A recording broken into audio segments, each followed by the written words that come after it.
Shalom! Você está no podcast Exegese e Exposição. Exegese on demand para você. Aqui é o Davidson Bignon. Eu sou mestre em Ciências da Religião, professor de Exegese Bíblica no seminário, pastor congregacional e também publisher editorial. Eu ajudo pastores e líderes cristãos a fazer estudos bíblicos na igreja sem ter problemas com interpretações erradas. Então, se você está pensando em compreender a sua Bíblia com segurança, não deixe de assistir a mais episódios como este aqui. Muito bem, então assine o canal, acione o sininho, curta, comente e também compartilhe. Você poderá me dar uma força me ajudando a ampliar o alcance com os estudos bíblicos de qualidade na internet.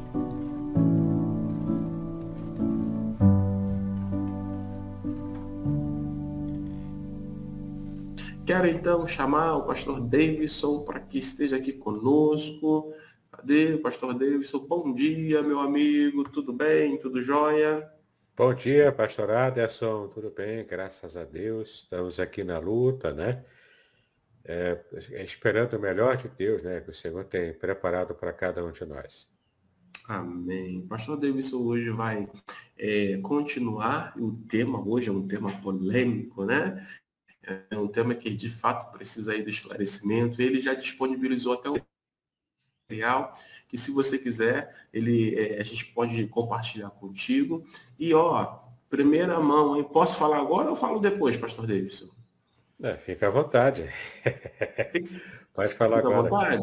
Então, deixa eu Isso. compartilhar com você. Nós já estamos aí pensando na possibilidade de, logo assim que encerrar esse conteúdo sobre casamento e família, nós falarmos sobre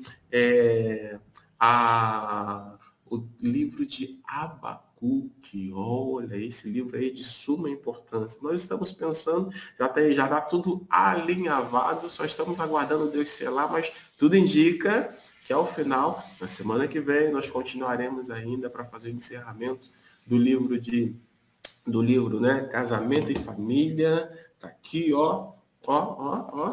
Uhul.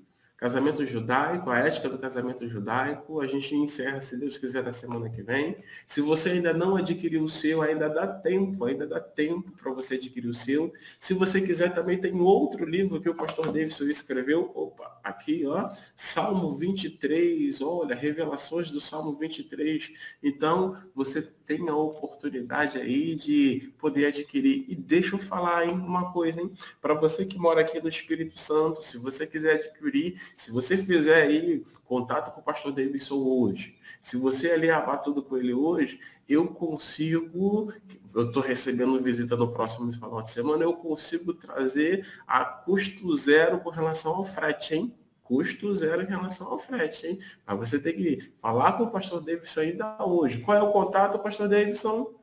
Isso aí, o contato para que você possa adquirir um desses dois livros é 021 998 58 5402. Mas precisa falar rápido, porque ambos os livros estão esgotados já, mas eu já encomendei a reimpressão do Salmo 23 e tem apenas uns poucos exemplares desse da ética do casamento judaico. Então, você precisa me falar com alguma antecedência para eu poder dizer para você se já temos o livro ou não para poder enviar. Mas faça Viu? contato, vai ser bênção para a sua vida. Joia, joia, joia. Então, até sexta-feira eu consigo, até sábado eu consigo que esse livro chegue aqui. Mas, você tem que falar até hoje, mais tardar até amanhã. Faz contato com o pastor Davidson e aí alinha tudo com ele. Depois ele só vai falar, pastor Adson, eu tenho aqui 3 entregas aí para o Espírito Santo. Como é que a gente faz aí? E aí eu vou dar os caminhos, tá bom? E agora, sem mais delongas, né, pastor Davidson, fique à vontade para que a gente possa, então, compartilhar aquilo que Deus tem colocado no seu coração sobre esse tema tão oportuno, tão importante. Bom dia, Amém. Neise. Deus abençoe a sua vida, Deus abençoe a sua família. Que bom tê-la aqui conosco. Bom dia, minha irmã, bom dia a todos. Vamos falar então hoje sobre esse tema, né, que é um tema transversal, que é um desdobramento do que temos falado aqui sobre o lugar da mulher, né, na sociedade bíblica. Então, já terminamos o conteúdo do capítulo, esse que é o último capítulo do livro da Ética do Casamento Judaico, e vamos então fazer um desdobramento, falando hoje sobre machismo e feminismo à luz da Bíblia. Não é um material muito exaustivo, mas ele dá uma noção do que a Bíblia realmente ensina sobre esse tema aqui, que é polêmico, né? Ainda é um tema atual e polêmico para hoje. Então, vamos seguir aqui com o nosso conteúdo e semana que vem, se Deus quiser, a gente termina com a conclusão do livro e partimos então para o nosso próximo tema, né? A nossa próxima série de estudos e mensagens acerca do livro de Abacuque. Bom, vamos começar colocando nome aos termos, né? Definindo os termos. Primeiro temos que entender o que é o machismo, tá? Machismo é o comportamento expresso por opiniões e atitudes de um indivíduo que recusa a igualdade de direitos e deveres entre os dois gêneros sexuais, favorecendo e enaltecendo o sexo masculino sobre o feminino. O machista é o indivíduo que exerce o machismo, né? É aquele que então faz esse ato aqui de recusar a igualdade. Em um pensamento machista existe um sistema hierárquico, entre aspas, aqui, né? De gêneros, onde o masculino está sempre em posição superior ao que é feminino. Ou seja, o machismo é a ideia errônea de que os homens são superiores, entre aspas, às mulheres, né? Então, sim, esse pensamento aqui, ele é um pensamento muito antigo, né? É um pensamento preponderante ao longo da história universal, em que o homem, por ter o poder da força, devido à sua constituição física, às questões hormonais, ele acabou dominando as mulheres, sempre tidas culturalmente como o sexo mais frágil, né? Eu particularmente discordo desse pensamento, não apenas em questão de força, né? Porque de fato as mulheres são menos fortes do que o homem pensando em força física. Mas se você for pensar em termos de maturidade, de força, força até força de caráter, força de foco, né, numa atitude, as mulheres elas conseguem superar os homens em muitas questões, né, ter aquela força de vontade para conseguir alguma coisa, para lutar por algo. A força da mulher ela é muito grande. Os homens é que não percebiam isso antigamente, né? Então o machismo, ele, infelizmente, ele existe. Ele é uma anomalia social e psíquica também, não é? Onde o homem subjuga a mulher, usando a sua força, força física, né? E tentando reduzir a mulher no seu real valor, que é muito alto, é muito grande, né? Então, os homens precisam aprender a deixar de lado esse pensamento, até mesmo enraizado na cultura, né? O pensamento machista. Ele é errado. Esse pensamento é pecaminoso, ele é contra a vontade de Deus. E a gente vai ver aqui alguns versículos da Bíblia que nos mostram isso. Vamos ver o quanto, de fato, a Bíblia demonstra qual o lugar e a posição do homem e da mulher com respeito ao modo como Deus nos enxerga, ao modo como Deus nos fez. Deus criou a humanidade, criou tanto o macho quanto a fêmea, né, como veremos aqui, com características próprias de cada gênero sexual, mas também com particularidades em termos de constituição física, psicológica. Mas vamos ver como que a Bíblia de fato enxerga essa questão do posicionamento tanto do homem quanto da mulher na sociedade, né? Como que a Bíblia enxerga isso. Bom, então o machismo é isso, não é? essa deturpação no pensamento é que o homem recusa a igualdade de direitos e deveres. Olha só, direitos e deveres. É claro que na constituição social, né, de uma sociedade, homens exercem um papel e mulheres exercem outro papel, que são diferentes, né? Por causa até mesmo das qualidades e defeitos de cada gênero sexual. Agora, é importante a gente perceber que, apesar dessa diferença, direitos enquanto seres humanos e deveres enquanto seres humanos, de um modo geral, existe sim igualdade. É como veremos aqui também no que a Bíblia nos ensina, né? Mas aí temos o extremo oposto, temos o outro lado da moeda. Uma reação também, na nossa opinião, uma reação exagerada, especialmente o modo como se configura hoje esse movimento, né? Que é o movimento feminista, tá bom? O feminismo, portanto. O feminismo é um movimento social, filosófico e político que tem um ideal contrário ao do machismo, pois luta pela igualdade de direitos e deveres entre homens e mulheres. Graças às reivindicações feministas, as mulheres conquistaram durante o século XX direitos que antes eram garantidos apenas para os homens, como o divórcio, o voto em eleições, concorrer a cargos do governo, entre outros direitos também. Então, é bom a gente entender aqui que, do ponto de vista histórico, o feminismo ele foi muito positivo. Ele, de fato, foi uma luta que as mulheres travaram com muito foco, com muito empenho, né, para estarem, de fato, mostrando para os homens que eram machistas, né, homens machistas, de que elas têm lugar, sim, na sociedade, elas têm muito a contribuir.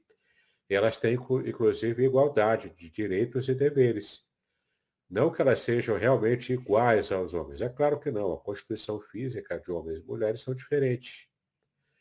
Embora haja exageros, né, nesse esforço pela busca da igualdade entre mulheres e homens, e esses exageros são facilmente perceptíveis, inclusive no movimento feminista de hoje em dia, que ele é mais um acampamento político do que propriamente social e filosófico, porque os movimentos feministas de hoje, elas na verdade não lutam pela igualdade propriamente das mulheres de um modo geral, mas elas escolheram um lado político, não é? E acabam exagerando, querendo mostrar que na verdade as mulheres são superiores aos homens. Essa também é uma deturpação. Tanto o homem não é superior à mulher, quanto também a mulher não é superior ao homem, tá? Mas temos aqui qualidades de um e de outro gênero sexual, e essas qualidades precisam ser percebidas, respeitadas, e conforme a gente vai perceber aqui no ensino bíblico, essa diferença de um e outro é para complementação, porque o homem não consegue ser perfeito sozinho. Assim como a mulher também não consegue ser perfeita sozinha. Por isso que Deus olhou para Adão, onde só existia Adão no Éden, e entenda, era um ambiente perfeito. Lá no Éden, era um ambiente perfeito, totalmente climatizado, tudo perfeito, mas Adão não se sentia completo. Deus então cria a mulher para completá-lo. Entende? Mesmo observando os animais, o restante da criação, o homem não achou para si companheira que fosse idônea, que fosse equiparada a ele, né? Claro, entre os animais não existia, né? Embora a constituição física seja até muitas vezes parecida com a do ser humano, mas não havia equiparação. Precisou que Deus criasse a mulher, não é? Para que houvesse equiparação, porque um e outro são iguais, são diferentes em alguns aspectos, mas são iguais em termos de equiparação enquanto seres humanos.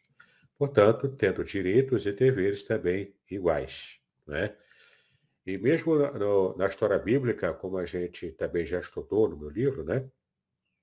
A gente percebeu o quanto essa deturpação machista, principalmente, esteve enraizado, entranhada na visão da própria construção, né, da sociedade dos povos antigos, especialmente também o povo judeu, né, na antiguidade.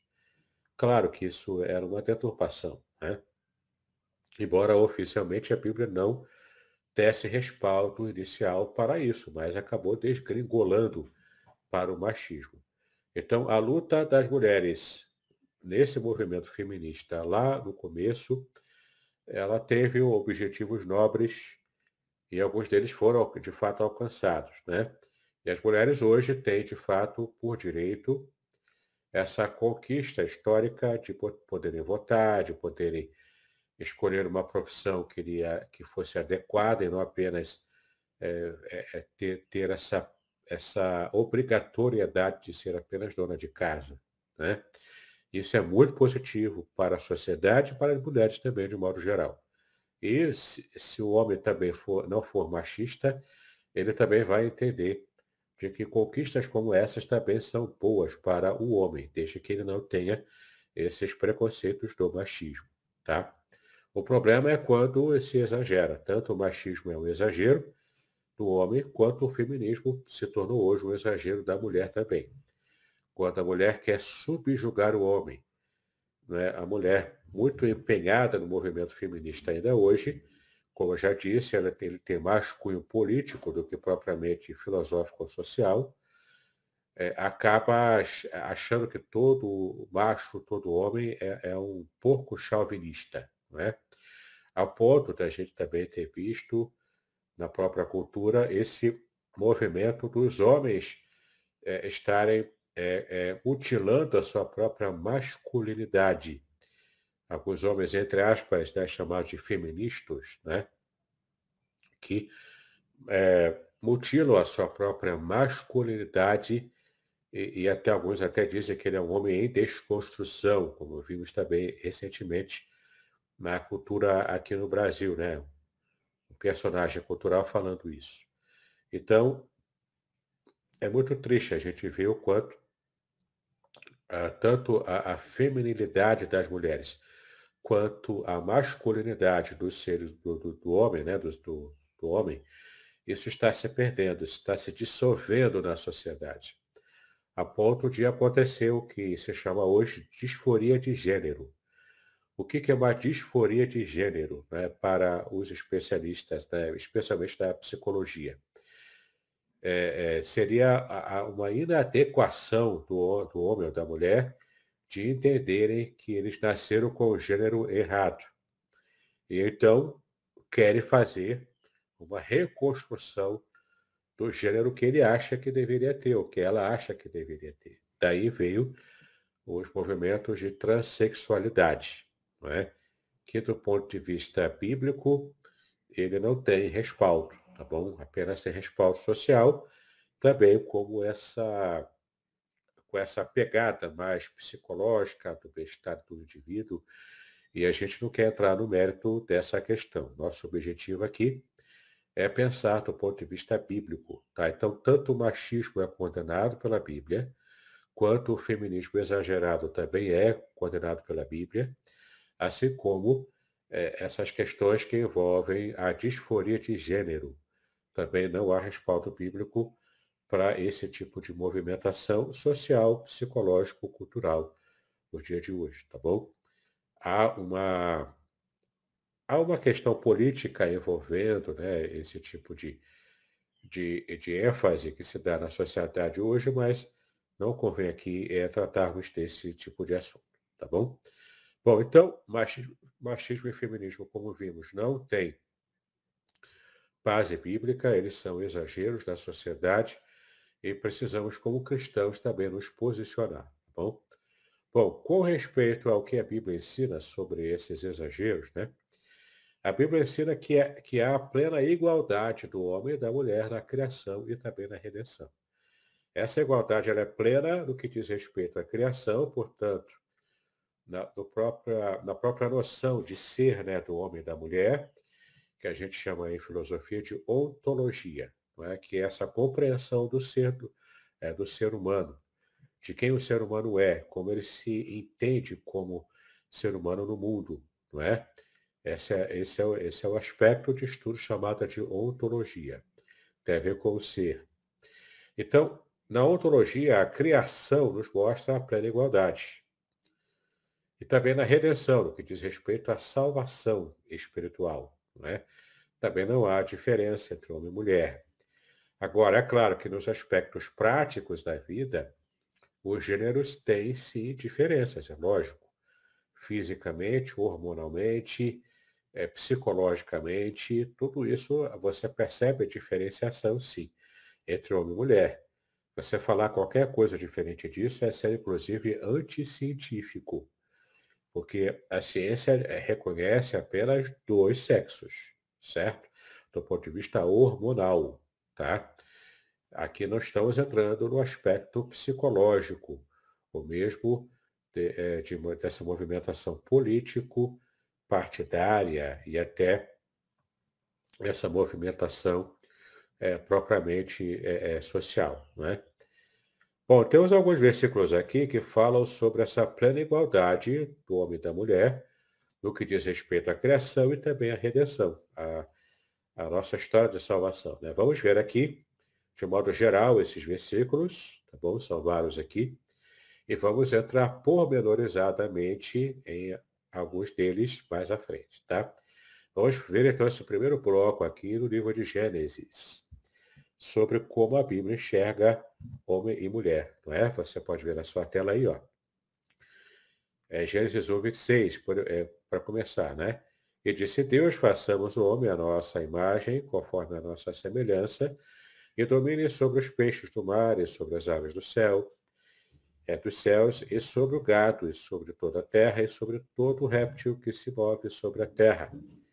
Versículo 27, e criou Deus o homem à sua imagem, a imagem de Deus o criou, homem e mulher os criou.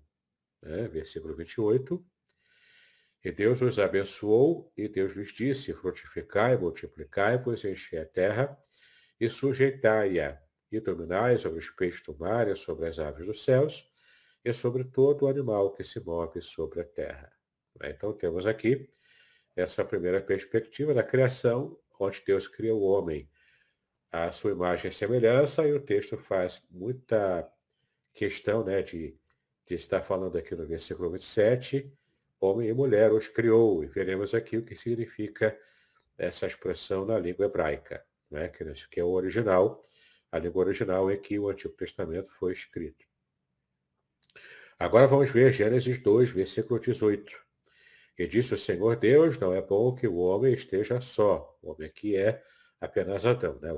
O macho aqui, né? Que não esteja só. Falei uma ajudadora idônea para ele, tá? Então isso aqui é muito importante, é o versículo que também veremos com detalhe mais à frente. E versículo 23, capítulo 2, versículo 23, e disse Adão, esta agora é osso dos meus ossos e carne da minha carne, esta será chamada mulher, porquanto do homem foi tomada. Né? Também veremos esse versículo aqui mais à frente. Por fim, o capítulo 5, versículos 1 e 2. Este é o livro das gerações de Adão no dia em que Deus criou o homem, à semelhança de Deus o fez. Homem e mulher os criou, e os abençoou, e chamou o seu nome Adão, no dia em que foram criados. Tá? Novamente aqui, ó, do ponto de vista ontológico, né, na criação, chamou o seu nome Adão no dia em que foram criados. Os dois foram criados. Né? Tudo isso à semelhança de Deus. Né? Então, essa primeira leva de versículos aqui nos fala já de cara sobre o aspecto da criação, a plena igualdade do homem e da mulher. Vamos agora para 1 Coríntios, capítulo 11, versículos 11 e 12. Dois versículos apenas, né, que nós vemos aqui. Todavia, nem o homem e nem a mulher, e nem a mulher sem o homem no Senhor. Porque como a mulher provém do homem, assim também o homem provém da mulher, mas tudo vem de Deus. Então, está bem falando aqui em termos ontológicos, em termos de qualificação do ser, né, como ser humano. Tudo igual também, não é? Embora a mulher proceda do homem, mas o homem procedeu de Deus. Então, há uma hierarquia de subordinação aqui, do ponto de vista de papéis sociais, né, na sociedade. Então, existe sim uma questão de subordinação, mas uma subordinação em amor, tanto do homem para com Deus quanto da mulher para com o homem. Não é? É uma subordinação relativa e em amor, tá bom? Apenas no que diz respeito ao cumprimento de papéis sociais. É nisso que consiste esse conceito bíblico da subordinação. O que passa disso é mutilar tanto o sentido bíblico quanto também abrir a margem, né, para uma deturpação social e até bíblica, né, como o machismo, né, como muita gente entendeu errado antigamente. Bom, agora a última passagem, isso aqui diz respeito à salvação, né? A redenção.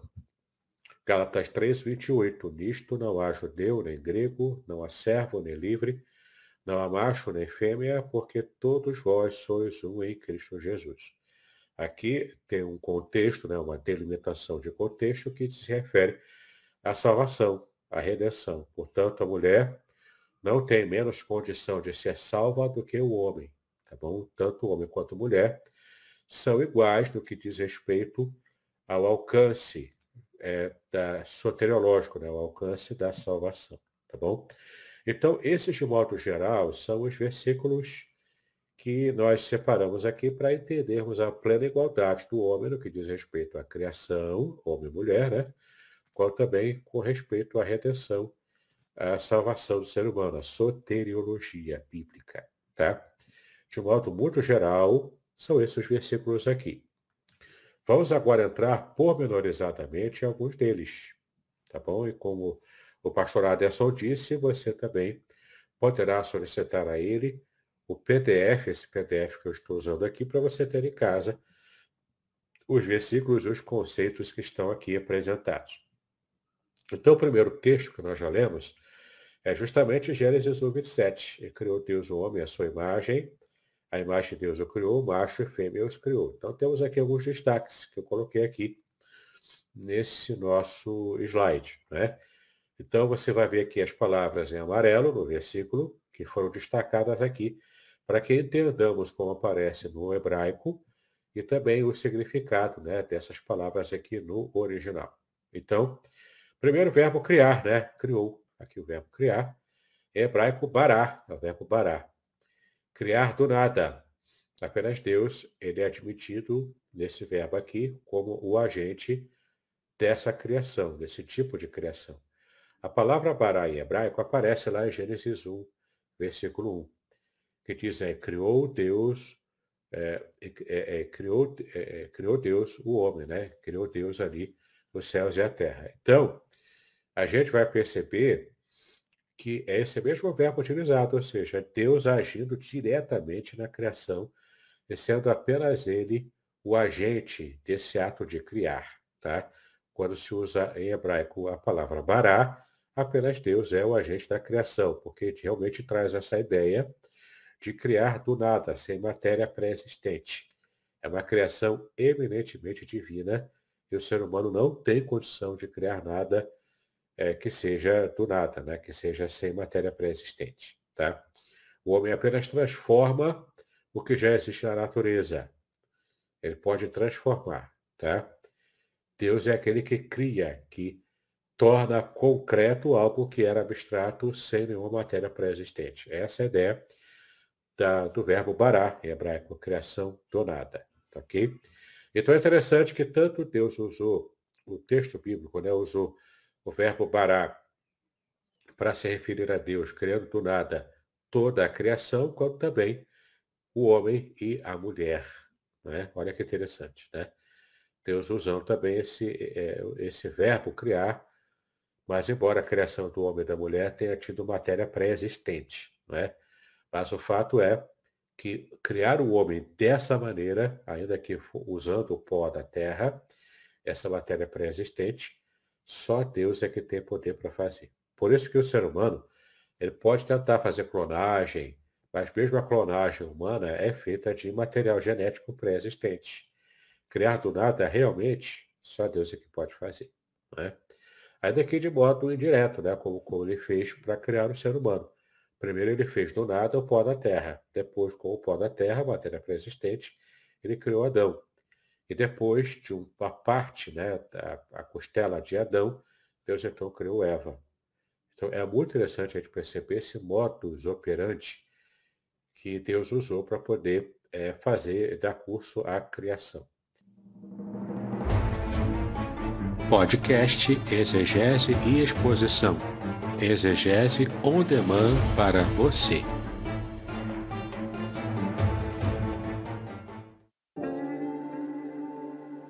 Shalom! Aqui é o Davidson Pignon. Eu ajudo pastores e líderes cristãos a fazer estudos bíblicos na igreja sem ter problemas com interpretações bíblicas erradas. Então, se você está pensando em compreender a sua Bíblia com segurança, não deixe de assistir a mais conteúdos como este aqui neste canal.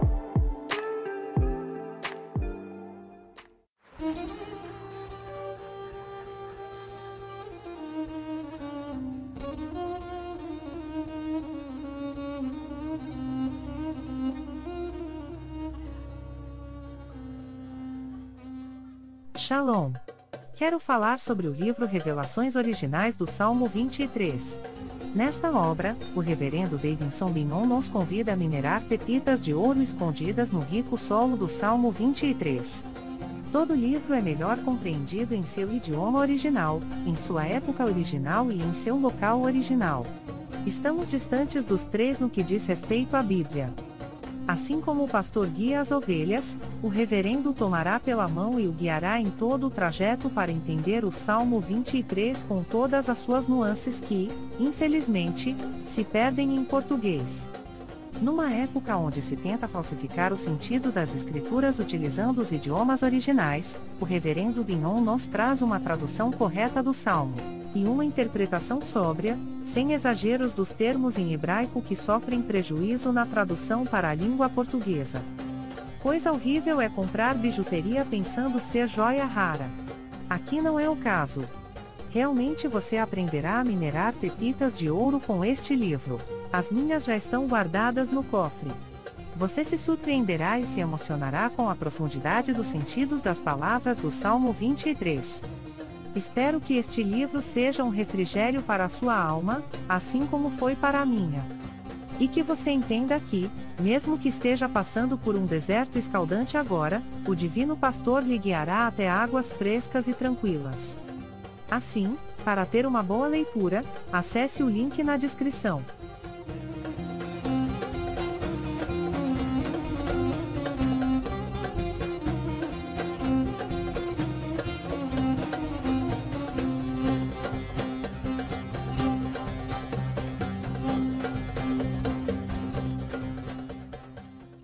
A outra palavra também de destaque aqui é a imagem de Deus. A palavra imagem, em hebraico é tselem. Tselem, né? Imagem aparece a projeção. A ideia aqui é a projeção de uma imagem imperfeita. É uma projeção imperfeita de quem Deus é. Então, de fato, quando Deus criou o ser humano, ele o fez à sua imagem, ou seja, uma projeção dele aqui na Terra. Quando você entende esse conceito de tselem, imagem, né, e semelhança, então você vai perceber que por isso que Deus ele é tão contra, e a Bíblia fala tão massivamente contra a característica do homem, né, do ser humano, de criar imagens de adoração, seja do próprio Deus, ou seja de um outro Deus. E o motivo é muito simples, quando você entende esse conceito. Porque para você poder projetar Deus de modo que você enxergue um objeto inanimado como uma estátua de adoração, não representa Deus, porque Deus é o Deus vivo.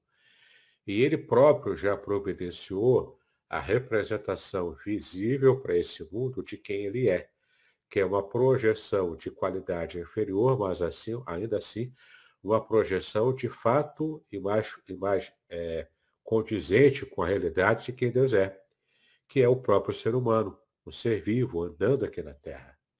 Entende? Então, por isso que não podemos fazer imagens de escultura para representar Deus ou para adorá-lo usando essas imagens, usando esses talismãs, entre aspas, né, para adoração. Não é necessário nada disso, porque Deus é espírito, e importa que os seus adoradores o adorem em espírito e em verdade, como Jesus mesmo disse lá em João capítulo 4. Tudo isso por quê? Porque Deus mesmo já providenciou uma forma de projetar a sua imagem aqui na Terra para que a gente enxergue como Deus é, quem Deus é e como Ele é, que somos nós, os seres humanos. Olha que interessante, né? O próprio Deus já providenciou essa projeção de sua imagem aqui na Terra. Por isso, a Bíblia é tão contra a adoração a deuses. Ou mesmo você fazer, né, imagens para poder cultuar a Deus, tá? Então, Tselem, imagem, aparência, a projeção de quem Deus é, ok? Palavra macho também está destacada aqui, né? Macho e fêmea, né? Macho. Hebraico zakar. Zakar é macho mesmo, né? Tanto para homem quanto para animal. Então aqui está enfatizado com a palavra zakar, está enfatizada essa ideia de gênero masculino, tá? Aqui não é homem de modo genérico. Muito menos o que culturalmente o pessoal está dizendo hoje do homem desconstruído. Não tem que desconstruir o homem. Você não tem que mutilar o fato do homem ser macho, não é? Não tem que menosprezar isso. Não tem, o homem macho não tem que ter vergonha de ser macho. Na verdade, ele tem que aproveitar as qualidades que Deus deu a ele por ter sido criado macho, para de fato cumprir o seu papel social dentro do casamento, dentro da sociedade e dentro também da sua própria vida. Isso faz o homem ser feliz. Quanto mais a gente vai criando algum tipo de instabilidade emocional, porque alguém foi criado, um ser humano, nessa qualidade de ser macho, não é? Isso vai prejudicar a própria pessoa, porque essa disforia de gênero acaba trazendo qualquer tipo de infelicidade ao ser humano por se sentir sempre incompleto e se sentir sempre sem se encaixar na própria sociedade, não é? E isso cria, inclusive, situações de patologia emocional. Então, a palavra zakar é uma ênfase na língua hebraica para essa ideia do macho. Então, Deus criou Adão macho, tá bom? Não tinha que escamotear ou que esconder, não, é macho, e pronto, e ponto final, né? Isso está muito claro na Bíblia. Também a palavra fêmea, em hebraico, nekevá. Nekevá, em hebraico, é fêmea, mulher, que é a mesma, tanto para a mulher mesmo, né, ser humano, quanto para animal também. Então, macho e fêmea, Deus criou nessa qualidade aqui de criação bará, de criação do nada, tá? Então, essa é a projeção da criação de Deus para o ser humano, tá bom? É uma criação física, uma criação também com aspectos psicológicos, que são, né, aspectos emocionais e espirituais. Então, por que essa luta toda para desconstruir o que Deus construiu, né? Está muito claro aqui. Macho e fêmea, tá bom? Não tem o que discutir aqui. Foi assim que Deus fez. O que passa disso é tentativa humana de tentar enxergar algo além do que, de fato, o que Deus fez. Deus só criou dois sexos e ponto final. Entendeu? Muito bem. Aqui nós temos uma imagem que até usei em lives anteriores, né, em aulas anteriores, com respeito à imagem de Deus projetada no homem e na mulher dentro do casamento. Como a gente está vendo aqui, né, há uma complementação do homem para com a mulher e da mulher para com o homem, não é? Ambos os sexos se encaixam perfeitamente. Deus fez assim. Qualquer coisa fora desse encaixe não dá liga, né, digamos assim, entendeu? É claro que pode ser que alguém esteja assistindo essa aula aqui, mas espera aí, eu me sinto mais feliz buscando, né, um gênero diferente. Ok, você pode se sentir assim, você pode se sentir atualmente mais feliz dessa maneira, né? Ninguém está aqui criticando o seu estilo de vida.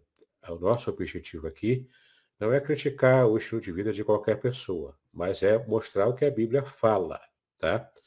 Então, uma coisa é você dizer que você é mais feliz assim, você escolheu esse estilo de vida para você. Outra coisa é você dizer que a Bíblia, ela dá a entender que existe sim uma, uma outra forma de se entender que não seja essa dos dois gêneros, né, que a Bíblia ensina. Aí a gente vai entrar numa questão que diz respeito aos dados do que a Bíblia mostra, tá?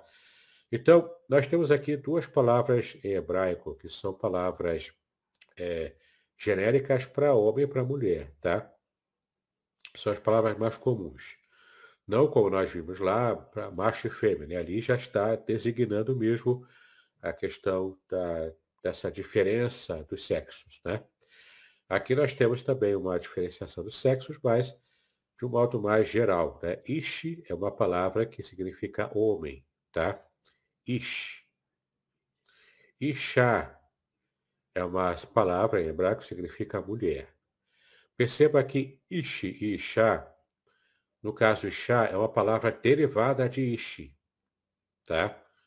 Portanto, a Isha é uma palavra parecida com Ish, mas com aspecto feminino. É como eu dizer, por exemplo, o nome próprio, Paulo e Paula, não é? É o mesmo nome, só que Paula é o aspecto feminino, né, com a terminação em língua portuguesa feminina, que demonstra que é uma mulher e não um homem. Enquanto que Paulo, com a terminação o, está demonstrando que é o mesmo nome, mas com o aspecto masculino ali, dizendo que ele é homem e não mulher, certo? Então, é mais ou menos isso. Então, ish e isha é a mesma palavra, com essa terminação aqui em hebraico, no caso a terminação a, mostrando que é palavra feminina, tá bom? Portanto, mulher. Então, ish e isha. Juntando essas letras aqui que estão destacadas, que são as letras diferentes, né? No homem tem essa letra aqui chamada de Yod, e temos essa letra aqui chamada de Re, na língua hebraica. O Yod só tem no Ish, no homem, e o Re só tem no Isha, mulher, tá? Quando você junta o Yod com o Re, você tem aqui, ó, uma representação de Yahweh, o nome sagrado de Deus, o tetragrama sagrado. São essas duas letras aqui, portanto, são o que no hebraico se chama também de partículas divinas, tá? São formas de você fazer uma referência ao nome sagrado de Deus, o tetragrama sagrado, de modo contracto, né? De modo resumido, tá bom? No caso aqui, usando essas duas letras, essas suas consoantes, Yud, Re, tá ok?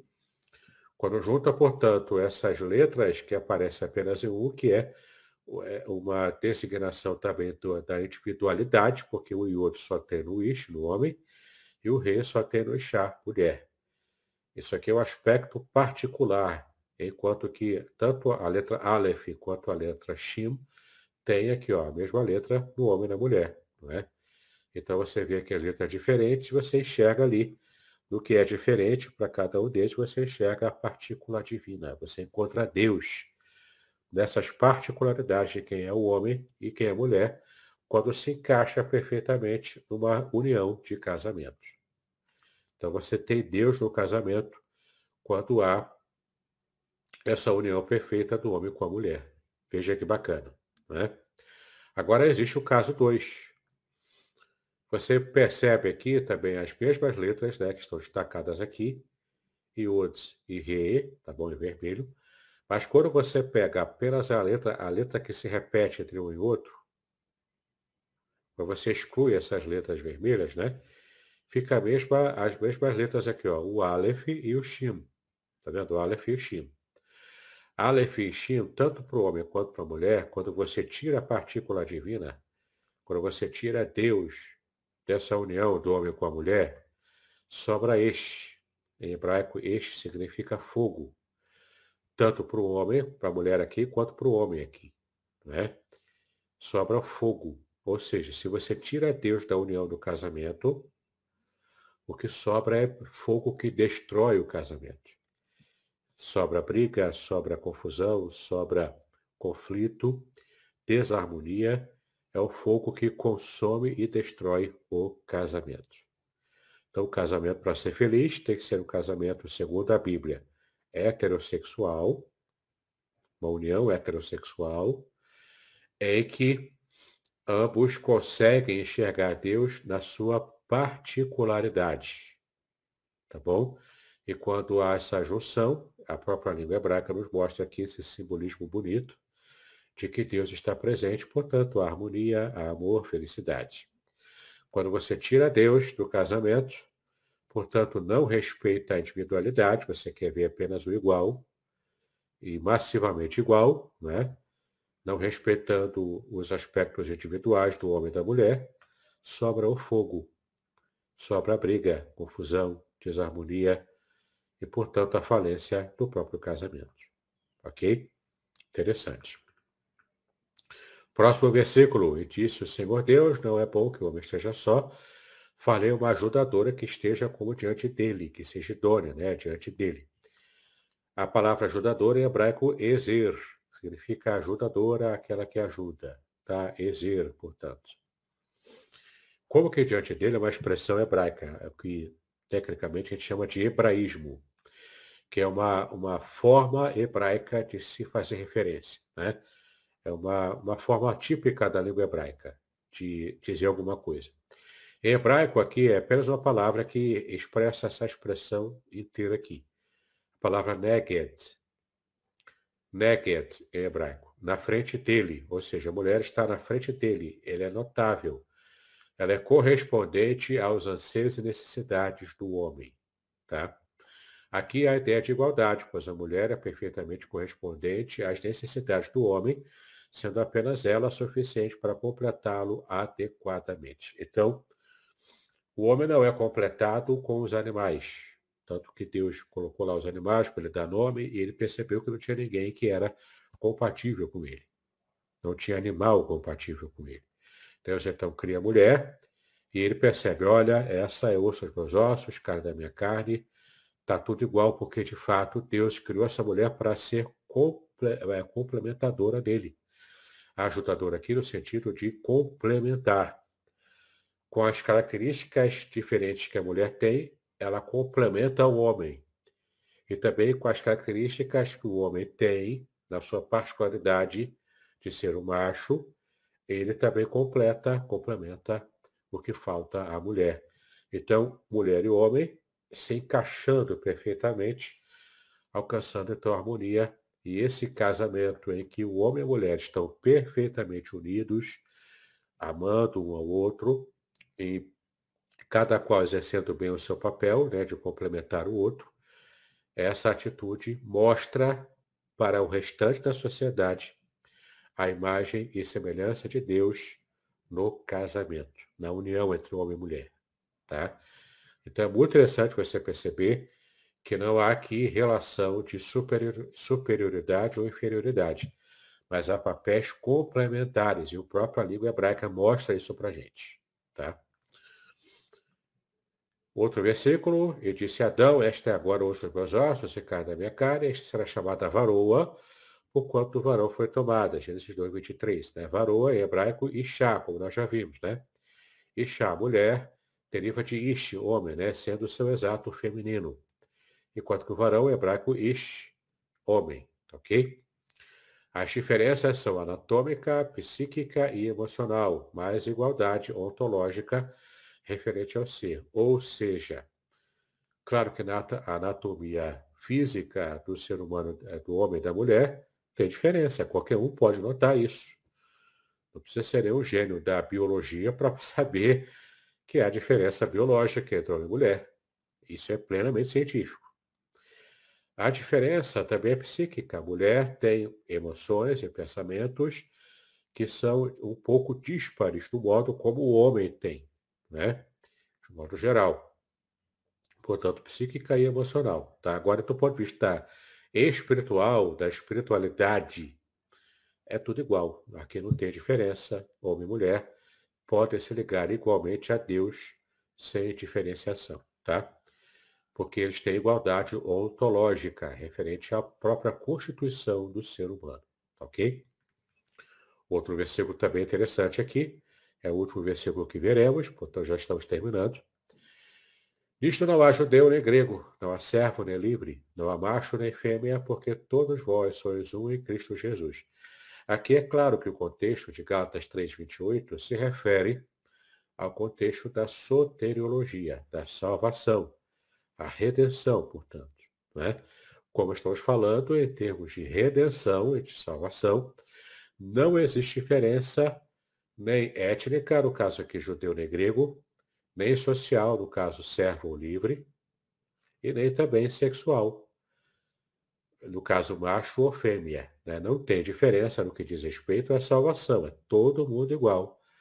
Todo mundo tem condições de aceitar a Cristo como Senhor e Salvador e daí ser salvo, né, eternamente. Então não há diferença no que diz respeito à salvação para macho e fêmea, né, que é o nosso tema de estudo hoje. Mas as diferenças étnicas, sociais ou sexuais permanecem existindo, tá bom? Mas são relativizadas em Cristo no que diz respeito, então, à salvação. Tá bom? Terminamos aqui, então, com o nosso conteúdo. Eu quero agradecer aqui ao pastor Aderson, né, e interromper aqui o compartilhamento. E agora abrir aqui para perguntas e respostas e o nosso pastor aqui conduzir o restante. Ok, e aí pessoal, irmão, se você tiver alguma pergunta, quiser fazer no chat, fique à vontade para fazer a sua pergunta, para que o pastor Davidson possa responder. E aí vamos lá. Enquanto você aquece aí para fazer a sua pergunta, deixa eu entrar aqui. Vocês dizem, na sua exposição, você falou que o feminismo tem aspectos positivos, né? Aspectos positivos no que tange ao direito, no que tange aos deveres e também no que tange a dar uma certa equiparação, entendendo a singularidade de ambos, né? Tanto do ponto de vista do homem quanto do ponto de vista da mulher. E sendo assim, hoje nós vemos aí uma certa discrepância. Você pode falar um pouquinho mais sobre isso? São os exageros, né? Tanto o machismo exagera quando o homem maltrata a mulher, tanto o maltrato, né, pode acontecer do ponto de vista psicológico, nessa questão do assédio sexual, né, que o homem faz até mesmo contra a sua esposa, quando, por exemplo, ele quer ter relações e ela não quer. Se ele força a mulher a ter relações até dentro do casamento, isso é também considerado assédio sexual contra a mulher, né, o direito que ela tem de, naquele dia, não querer contato físico com o homem. Né? Isso acontece também até mesmo em meios cristãos, para nossa vergonha. Né? No meio evangélico também existe isso, muito machismo no meio evangélico. Isso é errado, é exagero, isso é pecado contra Deus. O machismo, de modo geral, é pecado contra Deus. Assim como o feminismo também está se tornando hoje também um movimento exagerado, se tornou hoje mais um movimento político do que propriamente um movimento de libertação das mulheres. Né? Então, o movimento, do jeito como começou inicialmente, ao menos de modo pragmático, né? Não me refiro aqui à intenção que estava por trás de quem criou o movimento feminista. Né? Eu não estou me referindo a isso. Isso aqui não é uma discussão agora sobre isso. A discussão é que, de modo pragmático, o movimento feminista, no começo, teve aspectos importantes e teve conquistas importantes, sim, para o direito da mulher. E se hoje a mulher pode falar abertamente, pode votar, pode concorrer a cargos públicos, né? Isso tudo é conquista, sim, do movimento feminista. Não estamos aqui negando esse aspecto importante para a sociedade e para as mulheres de um modo geral. Tá? Isso é muito importante. Agora, o que de fato a gente também percebe é que esse movimento feminista hoje extrapola esse tipo de objetivo inicial. Ela quer mostrar que elas são superiores aos homens, aí está entrando no mesmo campo de exagero, de erro que o machismo teve no começo. né? É como se fosse um endurecimento na reação para poder fortalecer cada vez mais, né? Se fala hoje, inclusive, em empoderamento feminino, não é? Aí, para ser sincero, a sociedade precisa se decidir. O que ela quer? É mulher forte ou mulher que tenha dúvidas sobre a sua sexualidade na disforia de gênero? É para fortalecer a mulher ou é para para enfraquecer o homem também? Isso tem aspecto político também. E a sociedade ocidental ela pode pagar um preço alto, inclusive numa situação de guerra, uma situação de invasão de um país que leva muito a sério, em que muitos dos homens, né, são femininizados. Numa situação de guerra, esse país perde lutando contra outro país em que não há esse tipo de enfoque na cultura. Entendeu? Porque, de fato, o poder masculino é o da força. E numa situação de guerra, claro que mulheres podem também lutar numa guerra, não é? Mas numa situação de guerra, pelo fato do homem ser mais forte, constituído fisicamente assim, naturalmente assim, não é? Numa situação de guerra, o país que tiver mais soldados homens leva vantagem. Entendeu? Aqui não é questão de preconceito. Aqui não é questão de você diminuir o valor das mulheres lutando numa guerra. Não é isso. É uma questão de constatação puramente física. Não é? E, de fato, isso pode afetar sim, o resultado de uma guerra numa situação dessa. Joia. Deixa eu, então, pegar um gancho aí, no aspecto que você fala sobre exagero, e vamos, de forma rápida, né, por conta do tempo, exageros dentro do arraial evangélico, tanto por parte do feminismo quanto por parte do machismo. Né? Você pode citar alguns exemplos? Pode falar alguma coisa? Claro que eu não vou citar exemplos numeralmente, lógico. Né? Certo, certo. Mas de não forma vamos geral. fazer isso. Uhum, claro. Mas existe sim, por exemplo, é mais comum você encontrar o exagero machista no meio evangélico, até por causa de uma compreensão errada do que dos versículos que vimos aqui. Não é? Entende que o homem é superior, entende que o homem precisa dominar sobre a mulher, a questão da submissão feminina, não é? que foi deturpada também, esse conceito, né? A Bíblia não fala de submissão total a ponto de desumanizar a mulher. Tá? Não é isso que a Bíblia diz. Né? A submissão aqui é apenas funcional, dentro do casamento na união do homem e da mulher.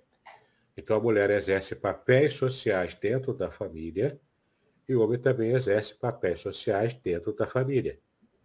Não há problema algum, por exemplo, se a mulher está empregada e o homem está desempregado, o marido combinar com a esposa, olha, eu fico com as crianças nesse período, enquanto você traz o dinheiro para casa. Depois, quando inverte, volta normalmente ao papel social normal, do homem trabalhar e a mulher cuidar da casa. Ou a mulher conseguir cuidar da casa e trabalhar ao mesmo tempo, se ela consegue fazer a dupla jornada, entendeu? Mas se o homem, por exemplo, está desempregado, problema algum ter cuidar da casa e das crianças, enquanto a mulher vai trabalhar, se essa é a configuração atual dentro da família, entendeu? Homens que não conseguem aceitar isso é por machismo, é o exagero, inclusive no meio evangélico. Não é? Homens que forçam as mulheres a fazer o que elas não querem, dentro do próprio lar, e ainda usando os versículos bíblicos aí isolados para poder respaldar o que não dá para respaldar, né, na Bíblia. E também há exageros entre as mulheres, quando são muito influenciadas pela visão política do feminismo, do modo como se tornou hoje, né, essa visão do empoderamento feminino. Então, a mulher tem que pisar no homem como se pisa no diabo. Né? Isso também é um exagero, também existe isso no meio evangélico também. Existe também. Né? Tem mulheres que batem nos homens hoje em dia. Tem homem que é tão desconstruído que ele apanha da mulher. Né? O que é a completa inversão do erro. Então você não tem que virar a chave do erro, você tem que sair do erro. E tem que ficar no que a Bíblia de fato ensina. Igualdade ontológica entre homem e mulher e respeitando as diferenças de cada gênero. Porque quando você respeita, você aceita, você se encaixa e você complementa um ao outro. O casamento fica feliz fica funcional e fica saudável, inclusive, para as crianças, para toda a família. Beleza, beleza. Então a gente percebe que existem muitos exageros dentro do contexto evangélico e que precisam de esclarecimentos, né? Direcionamentos. Claro, Alguns até citam aquele texto, né? Que dizem, né? Nem citam o texto, né? Eu sou o cabeça da minha casa, né? Então eu que mando, a última palavra é minha. Quando, na verdade, eu estou cometendo um exagero e não respeitando o papel também de ajudadora, de adjuntora da minha esposa. Especialmente as decisões mais importantes da família, não é para o homem tomar sozinho e que se dane a mulher. Não. Ele faz uma conversa com ela, né? Decidem juntos. E se tem filhos também, que já está chegando a uma certa idade, na adolescência ou na juventude, por que não perguntar a opinião deles também, né? Para tomar uma decisão que vai alterar drasticamente o futuro da família. Agora, se há um impasse, o voto de Minerva, de um modo geral, é o homem que dá. E é claro, ele vai assumir o ônus disso e também o bônus, né? O que significa assumir o ônus? Qualquer coisa que der errado na decisão que ele tem o voto de Minerva, ele vai ter que responder, vai ter que arcar, entendeu? Se ele quer meter a banca de machão da casa, tem que bancar isso, entendeu? Tem que chegar junto. Legal, legal.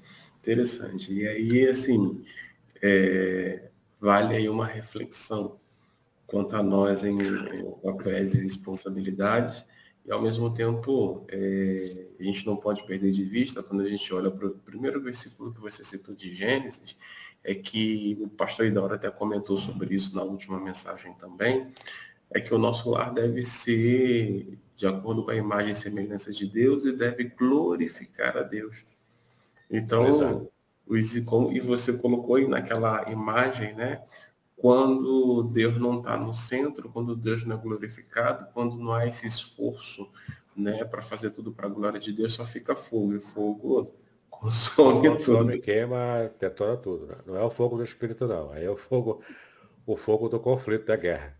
Né? O fogo da guerra, exatamente. Queridos, estamos encerrando então a nossa manhã, avançamos um pouco. Lembrando, se você ainda não adquiriu, adquira aí a Ética do Casamento Judaico, é daqui que nós estamos fazendo os nossos estudos.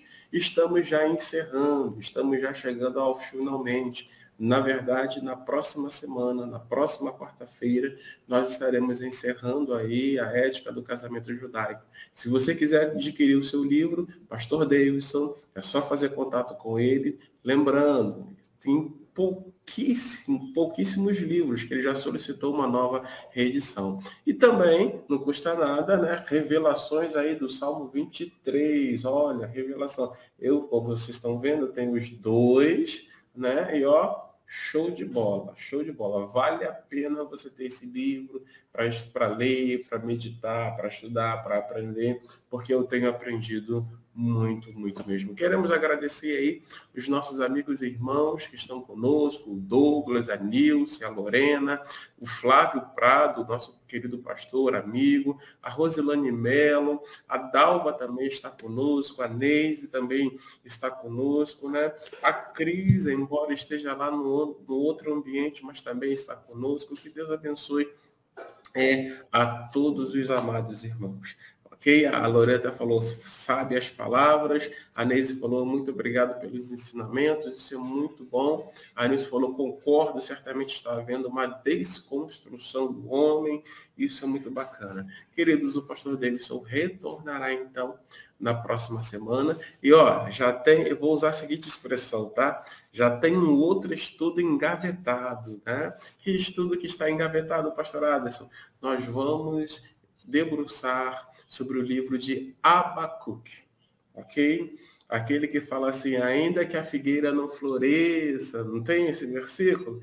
Então, foi Abacuque que disse. Mas vamos estudar contextualizando, vamos ver aspectos da época e como isso se aplica a nós nos dias de hoje. Não é semana que vem, porque na semana que vem estaremos encerrando. É na outra semana. Pastor e também lembrando, pastor Aderson, que quem quiser o PDF com os versículos, todo o conceito do que apresentamos aqui, solicita ao pastor Aderson, que ele pode enviar para você, ou também solicita a mim, que eu também posso enviar, tá bom? João. Pastor, fique à vontade, por gentileza. Amém.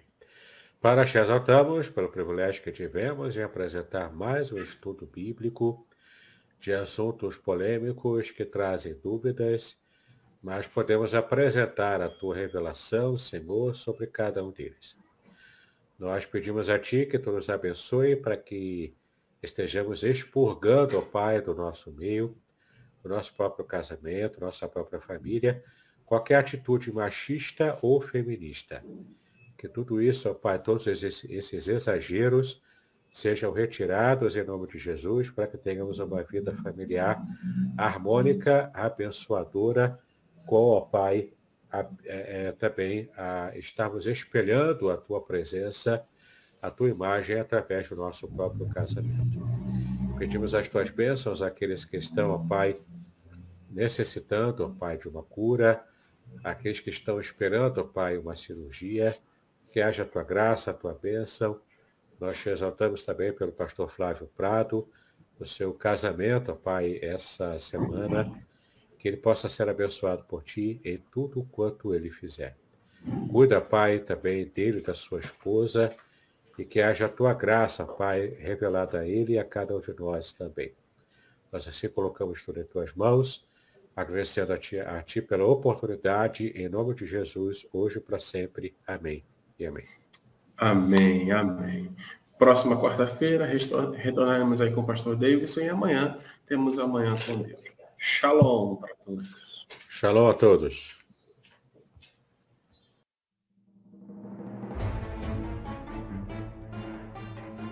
Muito bem, agora o que eu gostaria de ver é a sua participação.